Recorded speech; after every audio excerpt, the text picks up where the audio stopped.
What's up, everyone, and welcome back to another episode of the Packaging Experience podcast. Today, we got something lined up for you, but first, we're very thrilled to have not only a new member, but someone that's going to help us on the future podcasts, Nicolas. Thank you guys for having me here, and I hope I will be an asset to this podcast. Yes, absolutely. Yeah, welcome to the team. It'll be nice to have a third person. I'm sure everybody's bored of just Jeff and I droning on, so this will be a nice addition.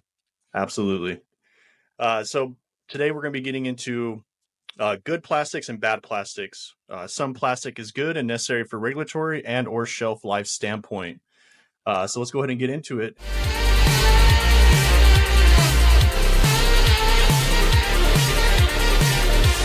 Started with the first one, which is ready to recycle monomaterials.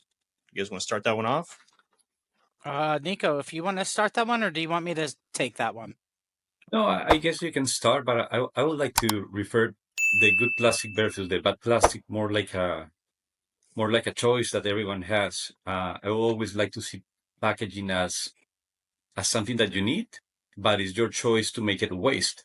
So that's when you go to the differential between bad plastic and good plastic. Like packaging, it's a need for most of our daily operations. So you can choose whether to make it a waste and part of the landfill or to do something different. So I will. Yeah, that's a good point, because the brands can make the decision of whether they're going to put their product into something that's recyclable or compostable or single-use plastic that goes in the landfill. That's step one if they make a good choice when they put their product in there. But step two is on the consumer to make sure that that good plastic ends up where it's going to be, or it's kind of a waste of time, right? If you're putting stuff into a compostable bag or recyclable bag, but then you're just putting in your trash can and then it's ending up in a landfill, it'll neither be recycled nor it will compost. And a lot of people don't understand that, but composting has to happen in an oxygen rich environment, and there's no oxygen in a landfill for that material to break down. It might break down faster than styrofoam, but it's still something that there is a responsibility from the brands to give us the opportunity to handle their sustainable packaging in the correct way. And then it's on the consumer to make sure once they're done with that package or they've interacted with it, that it ends up in the right spot, depending on that. So I think that makes sense. Yeah, I agree. And something that I always hear about sustainability is that a lot of companies and people don't put their actions where their mouth is. So I think sustainability needs to be a verb. And normally it is a call to action, and it's not just good enough to do one part. You need to go through the end to make it happen. You just mentioned we can put organic waste on traditional trash and it will go to the landfill. It will stay in there for very long time, similar to any other kind of garbage. So sustainability is a verb, and companies and end consumers needs to do their part. So I guess this is an invitation for everyone who's dealing nowadays with packaging or the end consumer to go a little bit further. And it needs a little extra effort from everyone to make sustainability to happen. It's not just a claim. Absolutely. Yeah, we definitely got to find a way to come together and make things easier. I feel like we're always fighting ourselves in a lot of situations when a lot of things could be easier. Tom, I know you have a little bit of a little trash thing that you do. You hang up a trash can or a trash bag somewhere, and I know we talked about it in the very first podcast, but I always find it very interesting, and I think it's always good for the listeners to actually hear about how we do it as well. And Tom, I feel like you have the best example for that. Yeah. So, and we'll get into that in a little bit more detail down the road. But yeah, it's just you have your solid. It depends. First of all, you got to go to your local municipality or your local neighborhood and see what they collect. But it seems like for the vast majority of the United States, you have a solid waste container, and then you have a catch-all recyclable container, and then you also have the ability to bring stuff back to the store that's pure polyethylene. And so I kind of have my solid waste here, my recyclable here, and then I have a trash bag up top so that anything that has that LDPE number 4 recycled Mobius on it goes into that one. And then the next time it fills up, I just go to Publix or Wawa and I drop that off. So to Nicholas's point, I think you just need to get into that habit Like force yourself for a week to do something different as far as taking care of your garbage and making sure you're sorting it properly. And then after the first week, it just becomes routine for you. It's just like the first Yep. day back working out. Like the first day, you're like, oh, this sucks. But once you're done, Right. you're like, okay, I feel better. I feel more healthy. And then you're addicted to it. Kind of the same thing here with recycling or even composting. I know we want to put up some above ground beds in our house to do some composting. So we're going to get much better about that as well.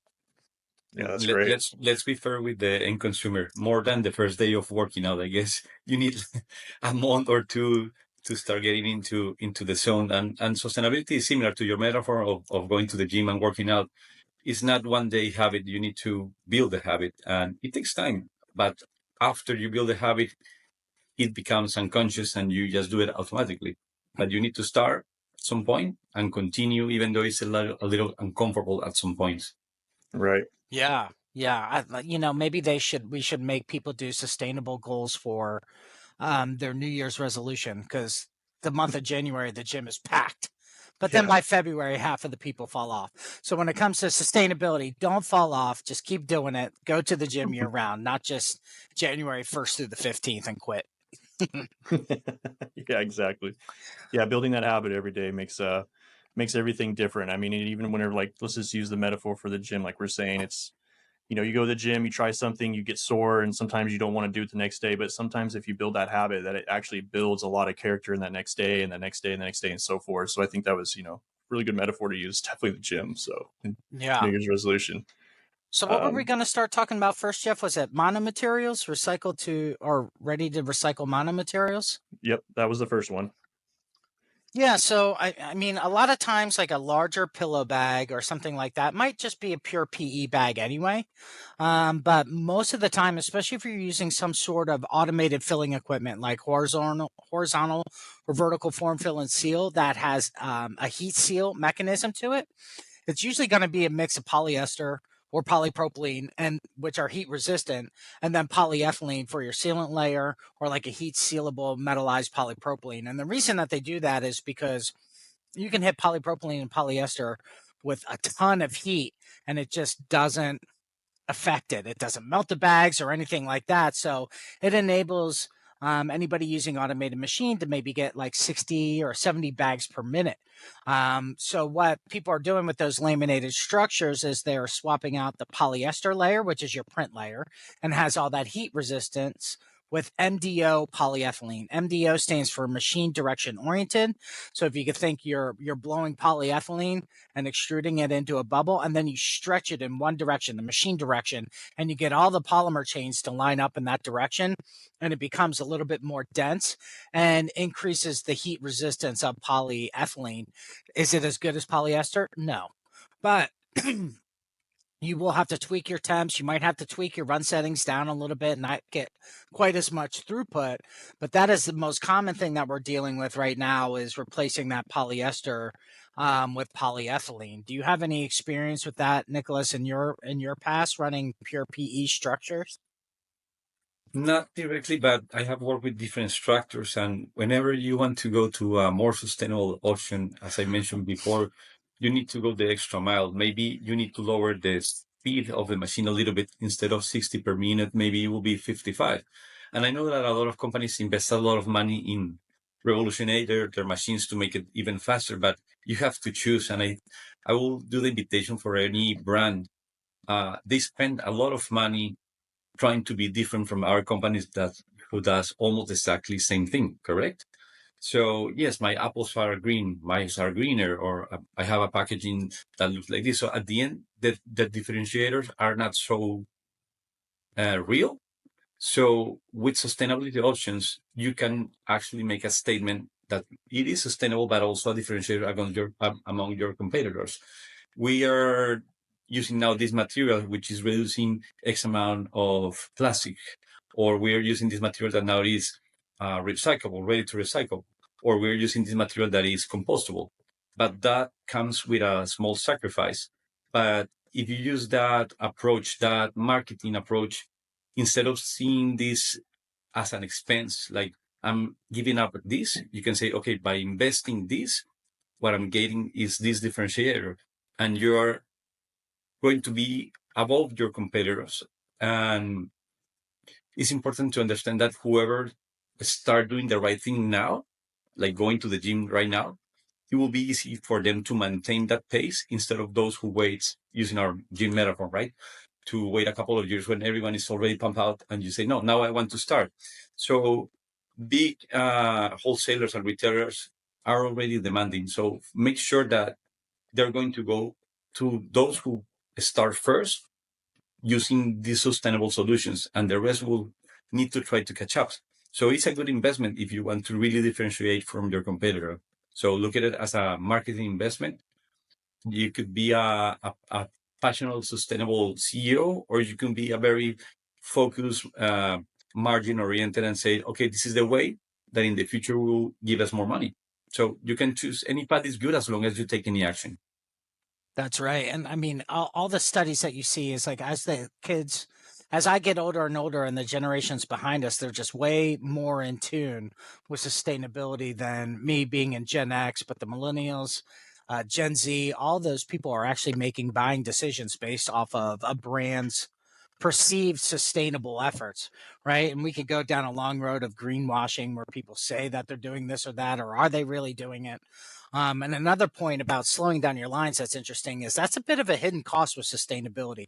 Everybody just looks at, well, how much is a recyclable bag versus a non recyclable bag? But there's a hidden cost there. If you have to run 5 or 10% slower, then that's going to decrease your throughput, create more labor hours per bag or labor dollars per bag. So there's a couple things that need to be considered there. And then, like I said, recyclable bags compared to non-recyclable bags are harder to run. And I think that's one of the main reasons that Freedom Packaging does so many things where we bring trial material in, we'll sit with your operators and we'll help them start at good temperatures to run recyclable bags, and we're going to try to match the same speed. It might not always be possible, but we'll do our best to do that. So we really like to support our customers that are interested in that transition Yeah. to run to recyclable. And we've even done stuff where, let's say you need a different type of vertical seal jaw, like a reciprocating seal jaw, in order to run recyclable, and right now you don't have that. We'll help invest in some of your capital equipment to update it in order to run recyclable bags better, which, there's a lot of 13 or 14-year-old equipment out there that just struggles with it, and it needs a couple new parts to be replaced, let's say, in order to run recyclable bags. So we definitely try to support that initiative. Going back to the original topic, so number one, like I said, if it's a laminated structure, polyester to polyethylene, which is very common out there, we'll switch out the polyester with machine direction oriented or biaxially oriented polyethylene. For simple pillow bags, we do a lot of bags for food service like Cisco and US Foods and stuff like that. Those larger bags, like 3.5 pounds, 5 pounds of broccoli that are going to restaurants, those are typically just pure polyethylene anyway because it's cheaper. You're eliminating the lamination step required in order to make the bags. So those would be inherently store drop off. We're just not seeing as much attention there as we are B2C. So all these major national brands and private label retailers, like let's say Conagra and Bird's Eye corn or whatever, or great value corn, they're already making the step, and they're doing that as far as putting recyclable bags out there, which is really, really nice. Yeah, absolutely. But I just don't see it on the food service side because it's B2B to a restaurant. You know what I mean? The restaurant doesn't care that it's recyclable or not. They're probably just going to throw it in the trash. So I think there's a lot of opportunity there for restaurants to start speaking their sustainable story about how they're getting their packaging in and what they're doing with their packaging. Are they taking it to store drop off, or do they just have the big generic bag, trash bag in the kitchen, which is very common, where everything goes in there, leftover food, left bags, everything, and then it just goes to a landfill. So it'll be interesting to see how that B2B conversion takes place in packaging. And Go ahead. and I think something that you just mentioned, I don't like when people are bragging about something, but about sustainability, it's okay to brag it, and that's a tool for marketing for every company. You mentioned the restaurants.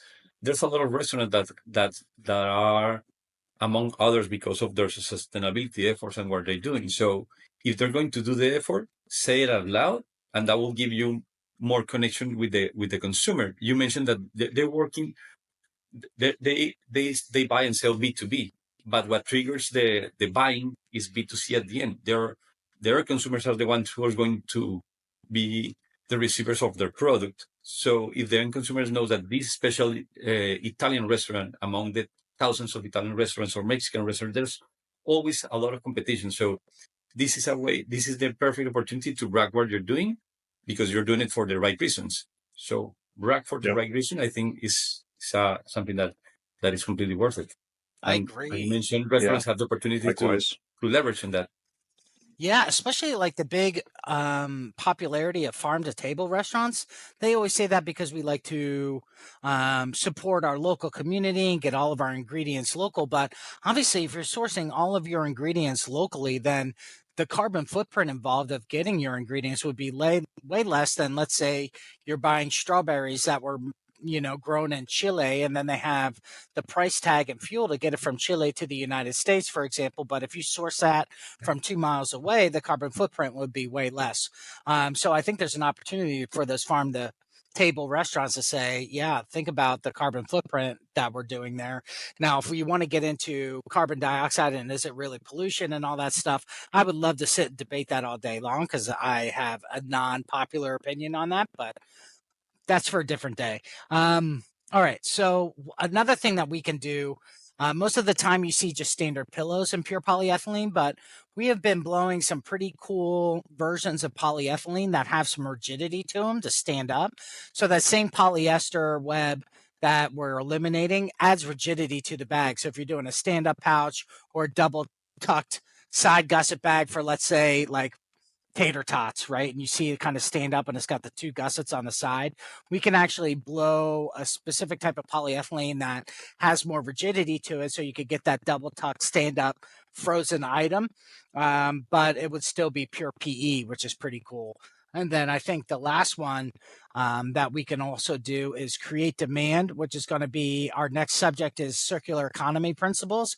But we can create demand for recycled polyethylene by blowing up to like 30% of post-consumer resin into that polyethylene. So the most common way to do that is you take high density polyethylene. Milk jugs is probably the most common recycled high density polyethylene, and you chip that down, you pelletize it, and then we can blend some of those used milk jugs into our packaging so that we're creating demand for that polyethylene and creating that circular economy. Yeah, well said. Go ahead. To really just to piggyback off of like you were saying, the second topic of the circular economy.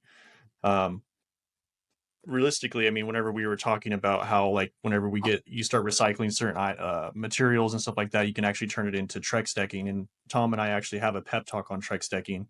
And realistically, I think that's a good, to at least to us. I mean, we can't speak for anybody else, but that's a good step, forward. Realistically, I mean, you're using what we have and we're turning it into something positive versus how everything nowadays is being turned into a negative. And so, for the listeners out there, I think that's a positive thing, and I think that's the direction we need to continue going. Yeah, and just like if you want to clean up the nomenclature, right? Recycling is taking something and turning it into what it was originally. So PET bottles, for example, like Coke bottles, Pepsi bottles, those are all recycled and recyclable. So they're taking recycled PET and then they're making new bottles out of it. That's a true definition of recycling. Trex decking is what they call decking is called downcycling. You're not creating the same thing it was originally, you're repurposing it to something else. But again, there's just a ton of opportunity to develop demand for this recycled material, this recycled feed that's out there, whether it's compostable feed or polyethylene or polyester. We need to figure out ways to reuse these plastics so that we're not having to create virgin material anymore. I mean, that would be an ideal state, as if we stop making plastic out of petroleum and we just keep reusing the plastic that's already been converted to plastic from petroleum. That's a little Pollyannish, I guess. Eye in the sky. I think there's always going to be a need for pure virgin plastics, but the more we can use recycled plastics or PIR, which is post-industrial resin that we capture in our plants and then reuse, that's just a great way, again, to kind of create that demand stream. Nico, do you have anything on your side, like as far as different demands or creating circular economies? Well, I think that similar to what you were saying, there's like a ladder of things that you can reuse or given a second purpose. When you need to avoid food contamination, for example, or pharmaceuticals, sometimes you will need the virgin resins. But for a lot of the other things, as you were saying, ideally, if we as consumers and brands lower the comparison rate, we can extend our toleration, be more tolerant on what to expect out of that new outcome of product. Let's say this plastic, it won't be as transparency as the old one, or this will look a little bit more haze, or whatever you came out of that reusable option that you did. It will be a lot of demand and a lot of useful things that you can put the application to. But if we expect to have the thing as good as new always, we will always need to go to the new thing. And that's what is making all these waste around the world. Even with recyclability, we think that we are saving the planet, and it is an incomplete effort because people don't completely separate the recyclables. And people will be amazed to know that less than 9% of what is being collected around the world, it end up being recyclable, And with the flexible packaging, it's only 4%. So there's a lot of material that hopefully we will be able to reuse if we have the tolerance to have as a conversion of what we're expecting. Yeah. I think there needs to be some sort of, unfortunately, some financial incentive for people to be better about it. Because not everybody, like the three of us, are super involved in, Jeff and I specifically, keeping oceans out of, or plastic out of the oceans, or just any type of bad plastic in a bad position. Maybe they need to be financially incentivized to where, the municipalities are grading the amount of pounds that you're putting in your recycle bin versus your landfill, and what that ratio should be. And do you get a tax break if you do that? I don't know what that looks like, but there's definitely some options there. You know what drives me nuts is, a little anecdote here is, I just got a TV and I unpacked it. And TVs, couches, all types of different things that come wrapped in a polyethylene bag, and it's always crystal clear virgin material. And I'm like, why? Who cares? Use recycled poly. You cannot see it, and you don't need to see it, and that's not the end product. You don't need any window, or it doesn't affect the performance of what is packed inside. So what's the purpose of using that and not a recyclable material? Yeah, it doesn't make sense to me. It's just to protect the screen of the TV, right? Or the couch from getting damaged. Contaminated polyethylene would do the same exact job as virgin. So that's a call out to, all those TV manufacturers and furniture manufacturers to buy some ocean-bound plastic and use that for your protective layer, not virgin plastic. But I guess they're worried that, hey, you just spent $2,000 on the TV and now your plastic looks, I don't know. Like, I mean, if they market it to Nico's original point, like, hey, we don't use new virgin plastic when we're doing our TV wraps, we're very much environmentally conscious, then I think that's another marketing idea for all those TV manufacturers and furniture manufacturers. You can see those kind of initiatives in very big companies like Amazon.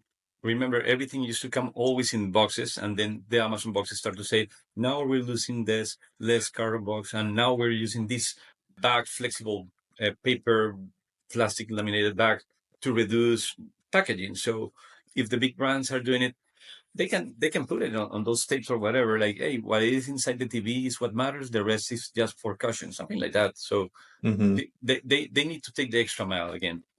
Brands and everything. Yeah, it really is. We have to start at both ends and meet in the middle, right? The brands can only do so much, and then the consumer needs to be accountable for their responsibility and make sure it ends up in the right spot. There are different steps, but it needs to start at the same time. There's no you don't need someone to start first. Like, there's no the brands who needs to be the one to start first, and then the consumer. Everyone needs to do it simultaneously. Brands needs to do their part so consumers can do the end part, because once the product gets out of the store, it's our responsibility, and it is on our hands to see what will happen next. Exactly. I know it's kind of minute, but since we're on the technology thing, I mean, me personally, I always kind of like to go for, if I can, and if it's in better condition, I always try to not overlook the refurbished type stuff, you know, because typically refurbished is just a little small step, kind of skip, helps putting less out there in the world, you know, and I personally think that's a good thing. So just encouraging the reuse of it is really just since we're on Yeah, the and technology side. normally refurbish. I have bought a lot of things refurbished, and my first time that I did it, I was kind of hesitating because Yeah, it might be for not as sure. good. But normally the claims are has been refurbished. It will give you the same performance, Yep. and it will be less expensive. Yep. So the first time I did it was why not? And I remember I bought my water heater on Amazon refurbished. I was like, oh, $400 less. I can give it a try. My my kids' computers, I bought them refurbished. I said, why not? And it's a second use of a final product. Same Absolutely. thing we can This do it with microphone that I'm packaging. talking through is refurbished. The camera that you guys are looking at me through is refurbished. These headphones are refurbished. So I try to stay in that. And like, I mean, to your point, yeah, it's sometimes you're kind of skeptical on ordering that product just because you're scared it might continue to be broken. But I mean, that's not always the case. So, I think Yeah, a good metaphor to that first time is like every time you want to change something, it will be difficult. Remember back in the day when people don't use credit cards to pay things and everything was on cash, and yep. moving to that was difficult. Then moving to online payment. I remember the first time I was doing online payments, I was using PayPal, which was a platform that gave me trust enough to go forward. But nowadays it's very common, but you need to do the first step. Yep. yep, Growing pains. yep. It is going to be growing pains, but ultimately it's, you just got to you just got to keep making that effort and eventually it becomes a habit and that habit becomes, you know, a healthy cycle. So, There you go. Mhm. All right, so I think we kind of went down a pretty long road of store drop off on polyethylene. Nicholas has got an expansive background in compostable. We at my old company we did some compostable structures. So compostable is a completely different animal than recyclable, and we should probably get into that a little bit from a sustainability standpoint. absolutely. Let's do it. Yeah, I think about compostable packaging in general.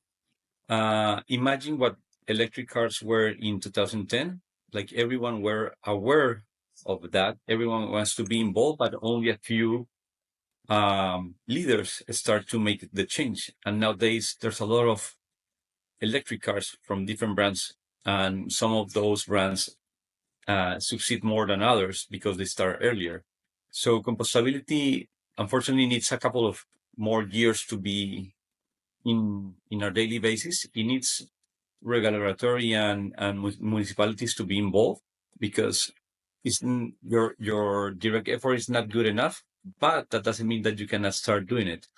When we talk about compostability, you need to make some sacrifices. One of the sacrifices is the budget, how much it's going to cost. Normally, traditional plastic will cost versus compostable. It will be the differential will be between 3 to 6 times more expensive, depends on the structure that you need. But again, to my point, when I was saying at the beginning, if you see it like apples to apples, like packaging to packaging, it's always going to be a lose. If you put that expense on as an investment for marketing and as a differentiator, it's not so expensive. The quality of the plastic will be it is excellent. The performance is excellent. What you need to sacrifice a little bit is, for example, the transparency. So if the end consumer and the retailers and wholesalers are okay to know that, okay, this doesn't look like traditional plastic, at the end, that's the point. It is not traditional plastic, it's compostable.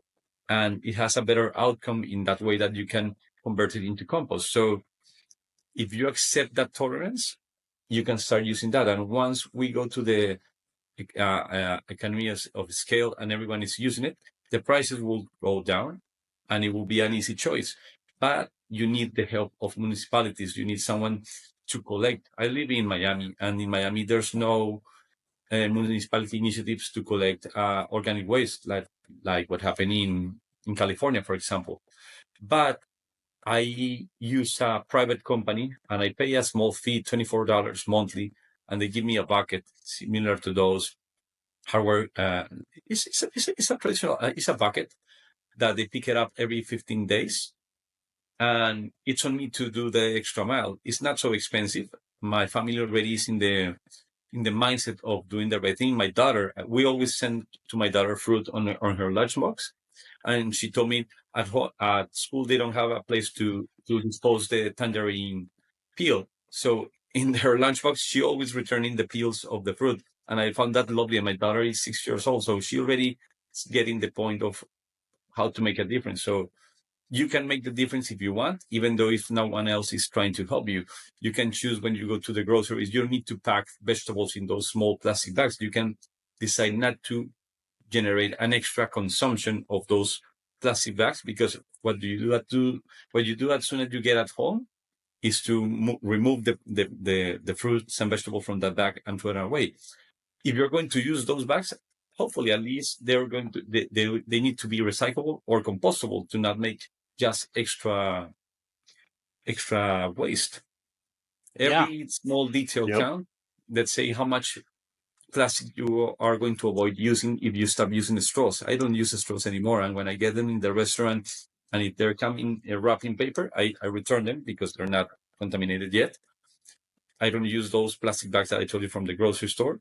So, or with the compostable thing, I know that I'm saving 540 pounds yearly of organic waste that now is not going to be waste, it's going to be compost. So you can do small things, but multiply that by people, by Yep. thousands of millions of Yep. people. And so, like, just from the viewer's perspective too, they're probably saying, listening like, "Oh, you return your straws. Like, what's that going to do?" And then to me and Tom, I'm sure we view it in a way of it does a lot. It shows maybe that one person that saw you do that, that could be their stepping stone to trying to understand why you're trying to do that. And that to me is huge. People always think the little things don't mean the big things, and they always think that the big things mean the little things. It's actually the little things mean to the big things. And I think what you're doing is very important. I think you're, not only doing it because that's what you stand by, but you're also trying to show the surroundings what can happen and what's going on really. So I think that was, really cool. Yeah, Yeah. those baby steps are the first steps of going to our metaphor of the gym. That's how. Yeah, And going back absolutely. to compostability, if your company wants to invest in compostable materials, I want to tell you, and that's from my experience, the performance of there are brands that have excellent performance. You don't need to do significant adjustments to your current machinery, and it will feel really good. It will provide you the shelf life that you want for the product. And beware of not being scammed. Some people might try to sell you bags that claims to be compostable.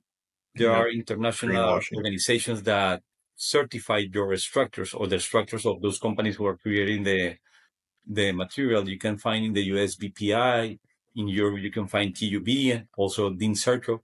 So if you want to buy a structure, make sure that you can take that bag, that reference number, and validate it with those organizations to know that what you're buying, it is true. And this is very important. If it looks very transparent and like almost like traditional plastic, most likely it is traditional plastic and they just use something that is not true. Compostable material has a little of haze, but they have been doing really good job and improving that transparency quality, and now you can have something good enough for most of your applications. Compostable could be home compostable or industrial compostable. What this means, industrial compostable works very similar of how you are dealing with your recyclable material nowadays. You need to separate it, and if your municipality collects it, it will take it to a compostable facility, or you will have to take it, like let's say with recycle number 2 or different options that are in store recyclable, and you cannot put it on your bin. Home compostable gives you the option of doing it at home, as the word says. After 6 months, if you have the equipment, if you have that corner of land or that barrel that you can find on Amazon and stuff like that, you can do home compostable. But if you don't have the space or you don't want to do it at home, you can do it as I do, and pay a small fee for someone to collect it. So there's always ways to do compostable to provide a compostable solution to what is going to be waste in the past. Absolutely. Yeah, and I think one of the big differences between industrial and home is that industrial is adding heat to their composting to speed up the composting process, right? Where with home, you're just sitting it outside or wherever your home composter is. And that's why the industrial standard, I think, is 3 months for it to completely do biodegradation, where with home, it's 6 months because they can't control it. However, Nico and I live in Florida, which is extremely hot and humid. So even something that's guaranteed to home compost in 6 months, probably in August in Miami, it's going to compost in 1 month because it's just going to be exposed to so much heat. And we have all types of bugs. Our cockroaches are this big; they could probably consume a ton of compostable goods. For people who live in states like Florida, after 1 week or after 3 weeks, if they put a compostable bag in their backyard, they will start to see it break it down. But I don't recommend any, and the compostable manufacturers don't recommend landfill. If you have anything that is compostable, you need humidity, temperature, oxygen, microbacteria. So it's not enough just to put it there and leave it there. You need to move it a little bit because you need bacteria and microorganisms to grow and start eating those bags. You can think that compostable package is food for bacteria, similar as a banana peel, as an orange peel. But you need to do something more. If you just send your waste to the landfill, as Tom mentioned in the beginning, it will take almost the same time as any other kind of waste because there's no oxygen. It's completely packed. So there's no oxygen circulation. There's no bacteria, nothing growing there. So you will lose the opportunity of doing something different. Yeah, yeah. No, I used to work with a guy named Kelly Williams. He used to work for Futamora, who Nico you're familiar with, but they produce cellulose, which is basically clear paper. So we could use that as a print web for compostable structures and marry it with, let's say, a compostable sealant web, a compostable zipper, and you can get a fully functioning compostable stand-up pouch, which is really cool. But he coined the phrase earth digestible, which I loved because it's not compostable, but can you put it into the earth and, like you said, add heat, add oxygen, and then the microorganisms take over and start composting or consuming that. And then basically what they're doing is pooping out compost. I know that's not a pretty thing, but that's kind of how it works. That is what it is. It is what it is. And the application, you can find a fully compostable bag entirely, the sealing, the adhesive, the zipper, and you can apply to most of the industries. You can apply this to the fresh produce industry, cannabis, coffee, anything that has flexible packaging will have that benefit. The only thing that you need to be aware when you try to use compostable film is that the shelf life of the film is not meant to last forever, because the idea is that it will break down. So it's not like after 6 months, like in a Mission Impossible movie, it will start to explode and disappear. No, no, for real. The structure is strong enough to allow you to export things from South America to Peru, from Chile to China or to Europe or to the US. Like, let's say 4 weeks of transition and then another 4 weeks or whatever. You will have at least 6 really good months. That's what normally compostable manufacturers give as warranty for their film. It doesn't mean that it's going to explode after 6 months. Like when you buy a TV, they give you 1 year, but you can have your TV for 10 years sometimes, Yeah. So be aware that the package won't last as much as traditional package, but again, that's the purpose. It won't last that much. That's what you're trying to do. Yeah, and especially for shelf stable stuff stored at room temperature, most of that shelf life is depending 2 months, 4 months, 6 months at the most. So it should be fine. I think it gets a little tricky with frozen, right? Because they're like, hey, our shelf life is 2 years. And I don't know the extent of the testing that they've done with frozen sitting in a freezing environment for 2 years. I know at the when we were starting at my old company, we were having issues with the sealant webs becoming brittle in cold temperature. But again, that was 4 or 5 years ago. So there's been so much investment in technology that I'm sure that there's a frozen food solution that would work with a compostable. And here's another thing: is a lot of these things that are shelf stable, people are going through them really quickly anyway, right? Like, for example, in the cannabis industry, they always like, hey, I need a bag for 1/8 of weed or a gram of flour or whatever, or 5 grams or 7 grams or whatever. And then they're like, we need a ton of moisture and oxygen barrier so that the buds stay fresh. But if you did a market cycle and see how long like 1/8 of flour lasts a typical consumer, it's probably like 4 or 5 days. They could put it into a screen door and it wouldn't matter. It would stay fresh. So, and another example is beef jerky, right? I get like the big thing of beef jerky and they always had that desiccant in there to keep extra moisture out so the beef jerky doesn't get moldy. I'm like, I'm going to eat this entire bag in one sitting in like 4 minutes. So like, I really didn't need that desiccant, but the idea is once you open it, oxygen or moisture is going to get in and it absorbs all of that moisture into that desiccant. And so your beef jerky doesn't get moldy. It's not going to get moldy inside my stomach, I promise. So I don't really have to worry about that because I'm just constantly, I consume way too much beef jerky. I bet my arteries are hard as a rock from all that sodium. But anyway, No, but to your point, Tom, even for frozen, I know by experience that you can have a compostable packaging that will last year and a half with no problem. So, but again, if your operation is used to have it for 2 years, you need to change that mindset if you want to move to compostable. You can do it now, but you need to do some sacrifice. Eventually, they will come out with a better solution that will last longer.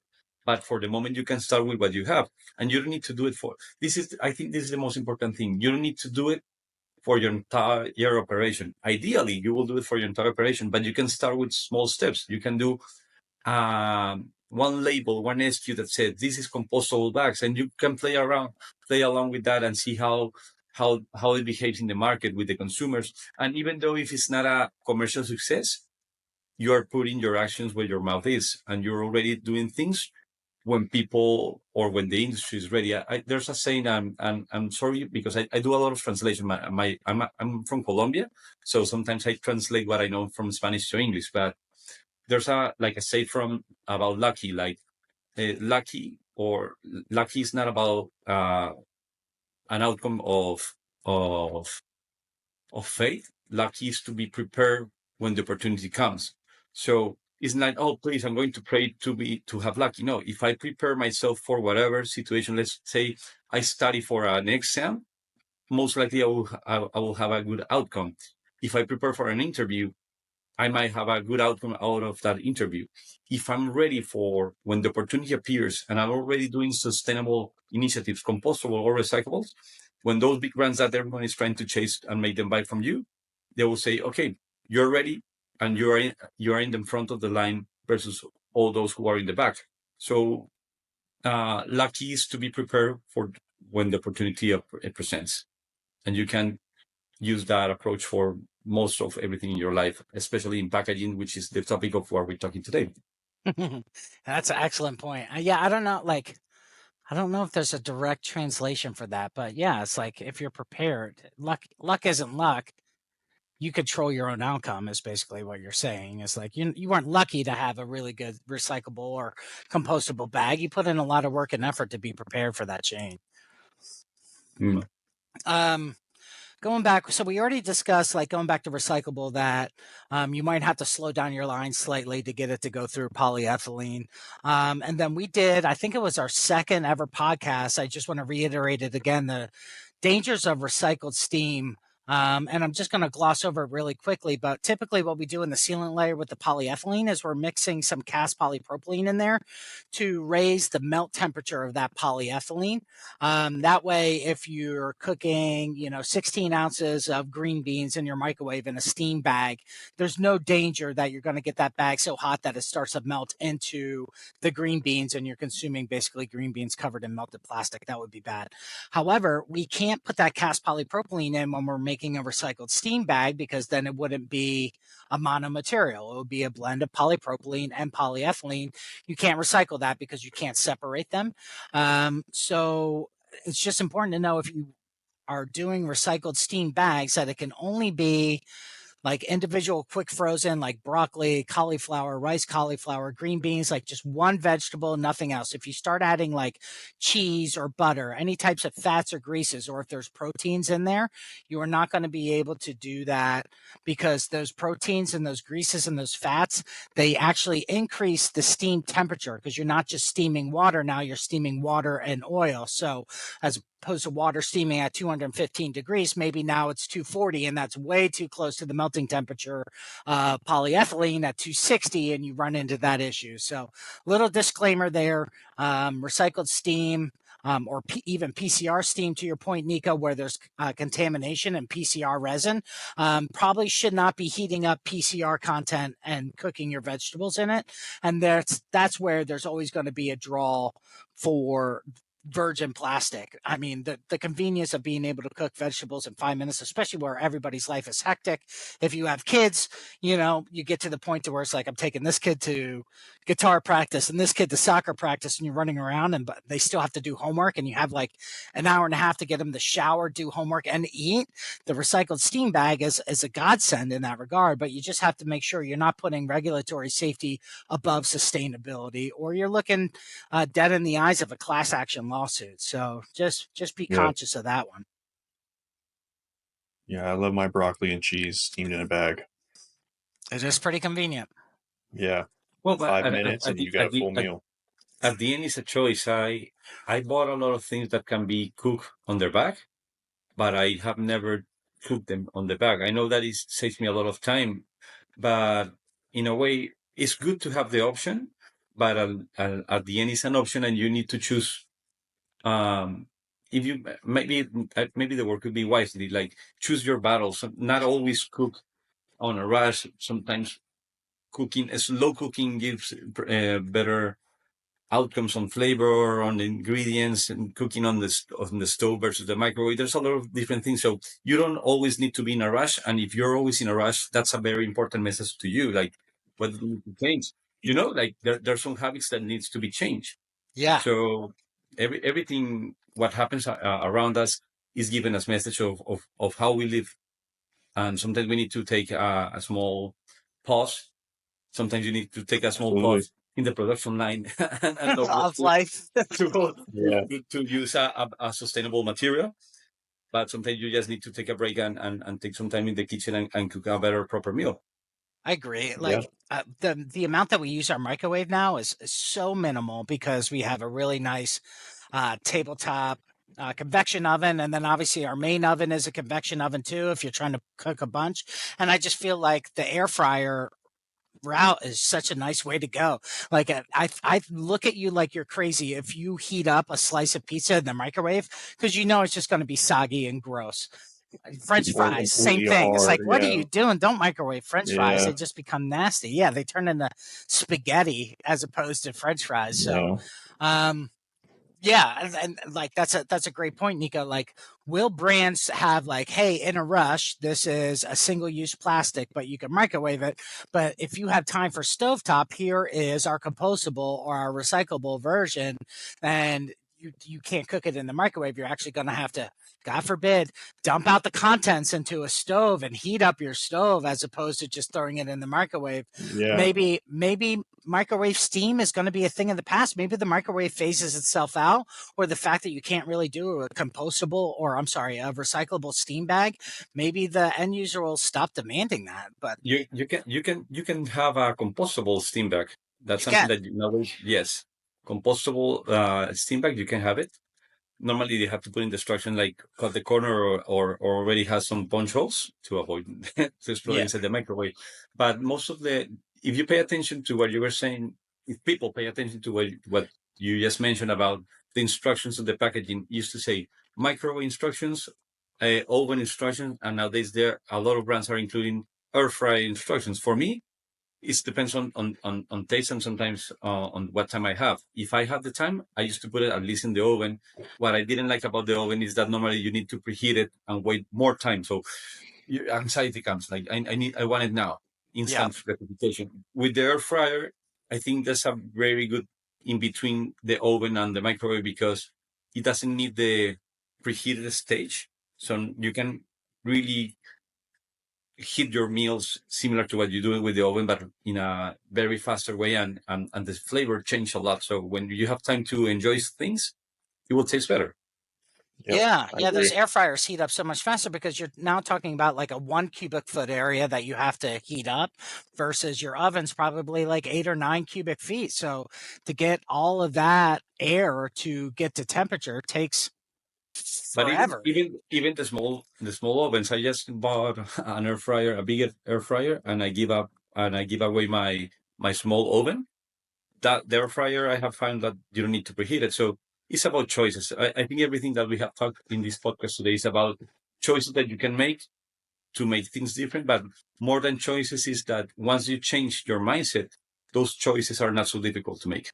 That's I think right. so. Yep, absolutely. Yeah, we are creatures of habit. We love routine. So you just got to force yourself to get outside of your comfort zone and start doing something different for 2 or 3 weeks. And then all of a sudden it just becomes second nature, like breathing. You don't even think about it Yeah, anymore. So I think we covered blue bins and store drop off and what your local municipality has. That was kind of a fun first one for Nico.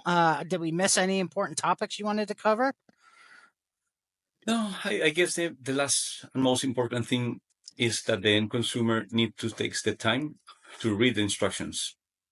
And yep, what I'm saying about that, if it is recyclable, pay attention to that famous triangle that says is what kind of recyclable material it is, to see if you can put it on your bin that is being collected at home, or if you need to take it to the store, or if the bag is compostable, you need to put it where municipalities allow it in a compostable bin. If the end consumer don't read, and if us as consumer don't read, we will contaminate what could be done, what it could be a second chance for that waste. And I say this by experience because at home, my wife now she's asking me, "Is this recyclable?" And now she's paying attention. But she used to put every plastic or plastic look-alike to the plastic bin, and not everything should be there. Mm-hmm. yep, So if we read, and it doesn't take that much time, pay attention. Sometimes you have plastic that says non-recyclable, but people are putting it in the recyclable bin. Yep. Yeah. So again, it kind of just all comes down to choices. Choose to be a smart consumer. The brands need to choose to make good efforts to give us the opportunity to get recyclable or compostable material where it goes in the first place. We need to have that opportunity as a consumer. So once yep, they put it in there, then it's up to us once we leave the store to get it into its final destination where it belongs. So it's really a group effort. And then also it's up to us to support those brands that are doing sustainable agreed. options, right? You got brand X Yeah, and brand Y. Y is definitely just putting stuff out there that's single use plastic. X is, 20 cents more per the bag or whatever the price difference is. But it's like, okay, that's worth it to me because then I can do my job and get it in the right spot. So it's all going to take. It's going to take a group effort from brands to yeah, consumers, everybody in order to do it and just change our mindset. So I think we could have this topic over and over again, but it just keeps coming down to the accountability and the choices that you make. And that doesn't just mean sustainable plastic. I mean, that's with everything in life is the difference between the successful and the non-successful are usually the choices that they're willing to make and the sacrifices that yeah, they're willing to make to be successful. And it's the same thing with making our earth a great place for our children and our children's children. And I mean, we just have to make right. good choices for them. There's something Yeah, that I don't understand, Tom, that happens in the supply chain. Uh, People or the companies that has better budget are normally the retailers, then let's say the growers or manufacturers, and at the end is the end consumer. But if you tell the end consumer, let's say you're going to buy this bag of asparagus that costs $10, but I'm going to charge you now $10.25. I can almost guarantee you that the consumer won't fight for those 25 cents extra if they know that is doing something good for the planet. But if you move the needle to everything where it starts, uh, retailers and wholesalers and even brands says, okay, this 25 cents plus the million of SKU that we're going to sell is this different amount of money. And they don't want to take that investment. And they have the budget versus the consumer. But the consumer, that's the funny thing. The consumer won't fight for 25 cents more, but they don't put that option to the consumer. Normally, the initiative gets kill since the beginning because of that differentiator.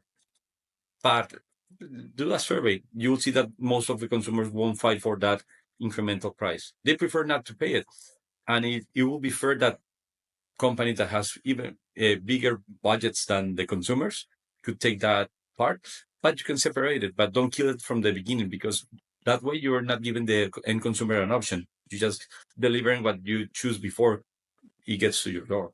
Yeah, and that's where I think government intervention comes into play, because there's only so much that a brand can do or that a brand is willing to do. But if the government is forcing them to say all of your packaging needs to be either recyclable, compostable, or have 50% PCR in it by such and such a date, that's where government mandates come in to make things happen. And I'm not a fan of that.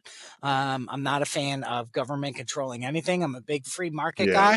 guy. However, I'm I with you just on that one. think it's forcing the brand to do it is something that the government can control. Forcing the end user to buy responsibly and doing what they want is way more of a bigger lift. I don't know how to do that. Again, it would have to come from the municipal level.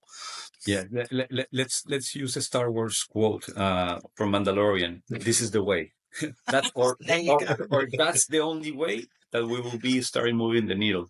When Yeah. municipalities and state legislation start to do their part, that's the only time where we're going to see things change in a fast pace. So Yeah. that's the way. This is the way. This is the Yep. way. And you know what else is the way is do what Nico's doing and brainwash your children into being sustainable experts. That's what I did with mine too. But yeah, to your point, like my kid would like try to throw a potato chip bag into the recycle bin. It's like, hey, it's plastic. And I'm like, no, it's not. And then they roll their eyes at me because I'm a packaging nerd and I drone on about chemistry. And they're like, I stopped listening to you 20 minutes ago.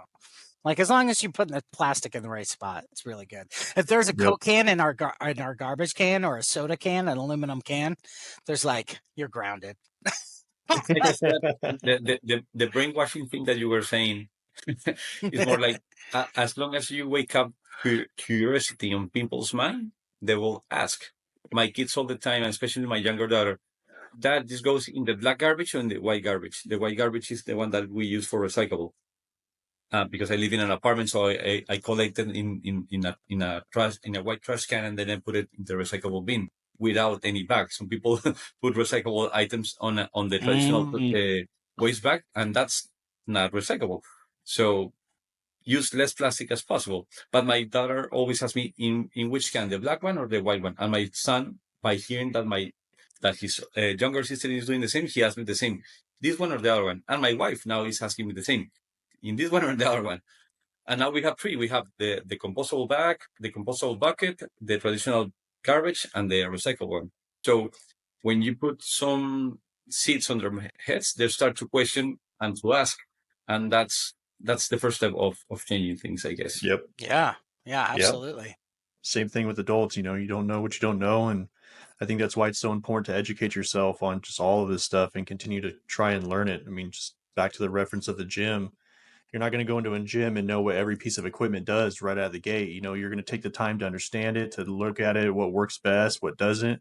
And it's the same thing with packaging. I think just taking that step and educating yourself, that's the best, advice I think I can give you and take home message. Yeah, no doubt. And what'll be interesting is what's AI's play in all of this, because can you teach AI to just automatically sort garbage? Like what we're talking about today would be awesome if it were obsolete in 5 years and we're putting everything back in one bin, right? And it's just AI is just sorting everything, compost, this, that, and it's just doing it all for us with automation. I really think not just in packaging, but overall, people don't understand in the next 5 to 10 years, AI is going to completely change all of our lives. Absolutely. I can't guarantee for the better or for worse. I always think of the movie WALL-E, where the fat people just float around and drink slushies all day while the robots do all the work. That might be our future. We might just outgrow our need for our bodies. But I don't know. I always refer to WALL-E or to Skynet in Terminator. I hope. Both scenarios, I don't like it very much. I prefer the WALL-E scenario, and we are just fat and lazy and not dead by machines. But but yes, it is up to us. How there's a lot of things that you will take out of our hands, hopefully for the good. But Yeah. in the meantime, while we get there, we need to be responsible of what is on our hands. And consumers, it's up to us, it is up to you to separate the garbage. That's the least thing that you can do, separate it properly. So not everything goes to waste. That's right. And we have an Exactly. upcoming, speaking of that, we have an upcoming pep talk where we're going to go through all the different recycle Mobiuses and tell you where each one goes based off of the most common municipality. Again, you're going to have to check and look at your blue bin because they're different from, county to county, what they'll take and what they don't take. But we'll at least explain what all those different plastics are and where they typically go in most of the Yeah. municipalities across the country. But again, make sure you're double checking. It was interesting. Just a good example is pizza boxes. They always said weren't recyclable because the grease contaminated it, and that's Now because they are. now they are recyclable because pizza boxes were such a large percentage of the recyclable material that they were getting that it was like too much grease in there was causing an issue. But now pizza boxes are a much smaller percentage of the total things getting recycled. That's probably thanks to Amazon. If you think about it, now they're getting a lot of non-greasy cardboard to go along with it. And now that level of grease and the total corrugate that they're getting is way lower because they're just getting so The many more. percentage. Yeah, it's way, way lower thanks to Amazon. And then you see like even the packaging peanuts, they're shredding corrugated cardboard to make the packaging material, like the filler in there instead of styrofoam peanuts, which are the worst because styrofoam never goes away ever. And now they're using corrugate for that too. So I feel Yeah. like I'm going down different rabbit holes and we should probably wrap up, but I could talk about this stuff all day long. Yeah. But it's important, and you will always go to rabbit holes with sustainability because sustainability needs emotion involved. And when you're talking about emotional things, you go to different ways and your mind goes to everywhere. So it is important to be passionate, especially with sustainability. That's the only way to commit to the cause and to make others follow your lead. So go Yeah. crazy, not so crazy for a podcast. But yes, we need to be a little bit crazy on this subject to continue dreaming and continue thinking that it is possible Yeah. if we convince enough people. Well said. Yeah, love it. Well, I mean, if you guys don't have anything else to say, we'll go ahead and wrap up this hour talk. This was great. Yeah, this is our longest podcast ever, so Yeah. we got This another was talker good. in there. It's not. Blame me. I don't know. Yeah, I wasn't. Yeah. It's not just Tom anymore. yeah, But we appreciate everyone listening. This was another exciting podcast that we added. I enjoyed having this trio. This is something that you guys can look forward to going forward. If there's any topics that you would like us to cover in any of the future podcasts, please let us know. Drop it in the comments. I know Tom posts it on LinkedIn, so if you're there, please drop it in the comments there, and we get back to you as yeah. quickly manner. But we just want to let you know we appreciate you. We enjoyed talking to ourselves this episode, and we all look forward to seeing you guys in the next one. We'll see you guys later. Bye.